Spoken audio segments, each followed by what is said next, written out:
There's a specific moment, not a breakdown, not a burnout, not a dramatic quitting video, just a moment where someone looks at the exact thing they used to want and feels nothing, no excitement, no pull, nothing. And that moment, the one where wanting just quietly disappears, is the actual moment someone starts escaping the rat race, not the resignation letter, not the last day at work. This moment, right here. Stay with me, because by the end of this, you'll know exactly which side of that moment you're on. Everyone assumes it takes a crisis to leave the race. Getting fired, falling apart, hitting a wall, wrong. The people who actually escape it and stay out don't leave broken.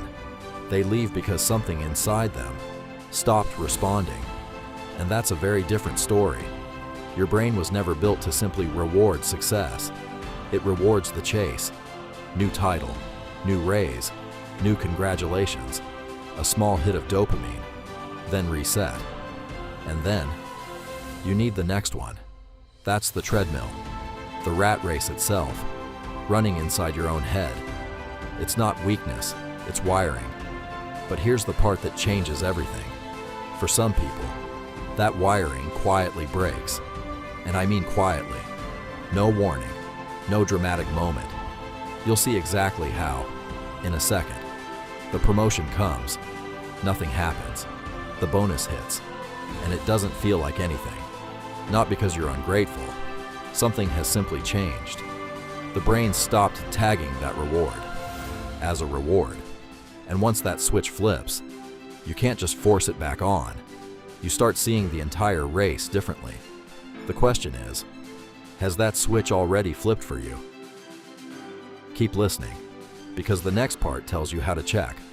Here's what separates the people who actually escape from the people who just talk about it. Most brains want the reward now. A smaller reward today often feels more powerful than a bigger reward later. That's the default. But the people who get out learn to flip it. They can sit with less right now because they trust that it buys them something bigger later. Not magic, a trained skill. And almost nobody practices it because nothing forces them to. But here's the part almost nobody says out loud. Escaping was never really about the money. It's about the people. The second you slow down, the questions start. What's the plan?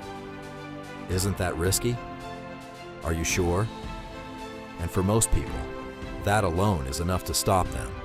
Not fear of failing, fear of being questioned.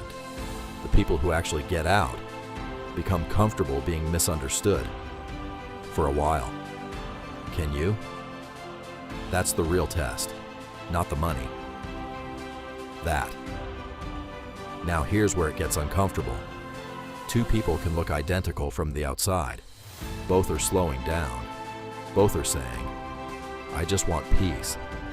But one is actually escaping, and the other is quietly shutting down and calling it peace.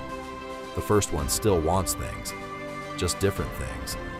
The second one doesn't want anything, not more, not less, nothing.